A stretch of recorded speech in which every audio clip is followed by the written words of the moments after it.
Saudara Prajurit Yonif 854 Dharma Kersaka mendistribusikan bantuan ke sejumlah desa yang masih terisolasi di Kecamatan Rusip Antara. Kemukiman Pameo akibat banjir dan tanah longsor yang melanda daerah itu.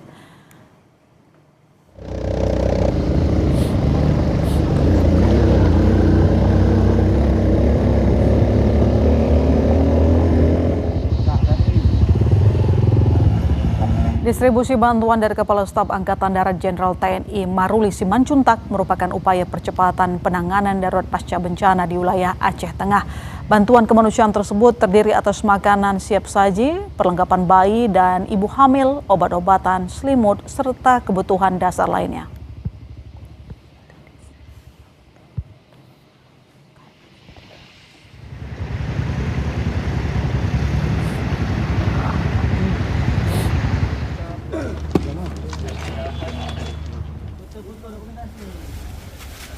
KRI Sutedi Senoputra 378 kembali mengirimkan bantuan untuk para korban banjir bandang di Langsa, Aceh Tamiang, Langsa, Loksemawe, dan Idi Rayuk.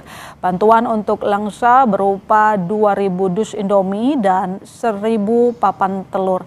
Sementara di Aceh Tamiang, bantuan yang disalurkan adalah 10 ton beras. Bantuan beras juga diberikan ke wilayah Loksemawe, Idi Rayuk.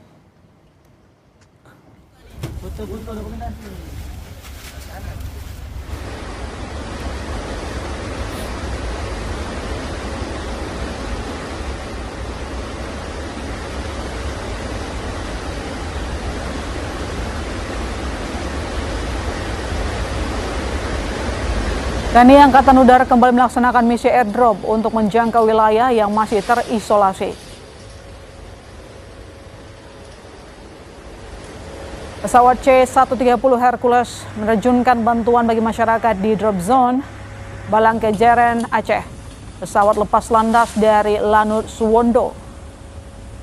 Medan membawa 36 bundle low coast low altitude yang berisi bantuan kebutuhan mendesak. Penerjunan dilakukan untuk memastikan bantuan dapat segera diterima masyarakat di daerah yang sulit dijangkau melalui jalur darat.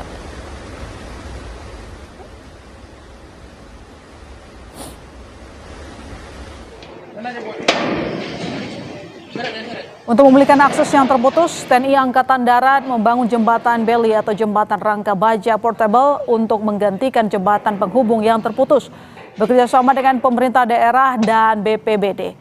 Pembangunan jembatan ini dilakukan secara paralel di 4 titik strategis. Salah satunya dilakukan di Kabupaten Beren. Di jalur jembatan Taupin Redup, jalur alternatif penghubung Beren Loksemawe yang pembangunannya sudah mencapai 50%. Tidak hanya di Beren, pembangunan jembatan darurat juga dilakukan di jalur penghubung Pidi Takengon. Pembangunan jembatan darurat diharapkan bisa mempercepat distribusi bantuan ke lokasi terdampak bencana di Aceh.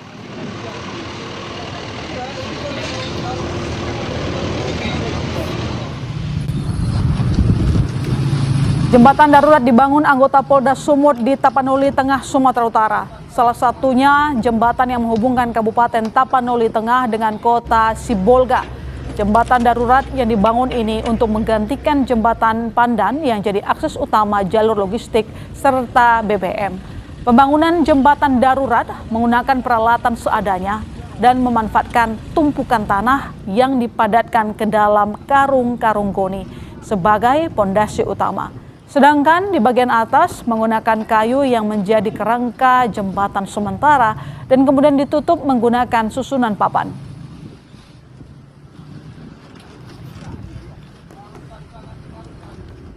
Dan untuk mengetahui bagaimana proses penyaluran bantuan melalui jalur laut ke lokasi bencana di Aceh, sore ini kita sudah bersama dengan Komandan KRI Sutedi Senoputra, Letkol Laut Muhammad Suryo. Selamat sore, Pak Suryo.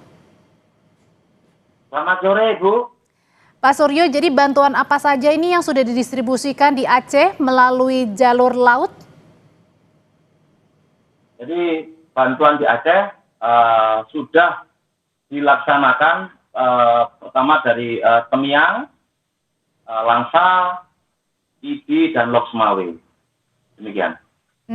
Kalau kita lihat ini kan bantuannya tidak hanya melalui jalur laut ya Pak Suryo, tetapi juga menggunakan jalur udara. Bagaimana pola-pola distribusi bantuan ini terutama kepada daerah-daerah terisolir?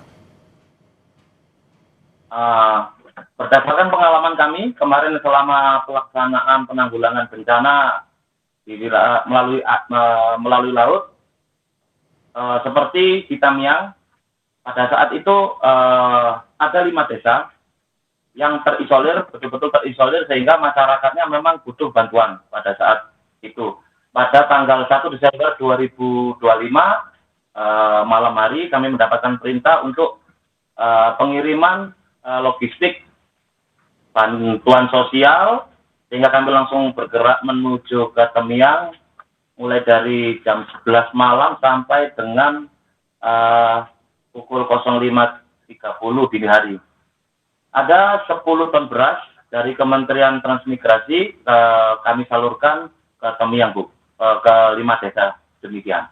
Pak Suryo, tentu juga tidak mudah ya untuk menjangkau warga-warga terutama yang memang belum mendapatkan bantuan, yang kawasannya terisolir. Cerita apa Pak yang mungkin bisa disampaikan, bagaimana perjuangan dari teman-teman TNI AL untuk bisa menjangkau ke lokasi-lokasi yang sulit untuk bisa diakses karena jalanannya terputus akibat banjir dan longsor?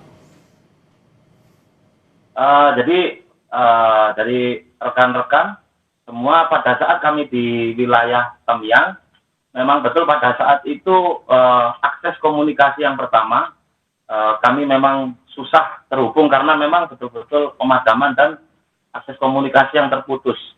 Pada saat itu malam itu kami melaksanakan konsolidasi dengan perwira.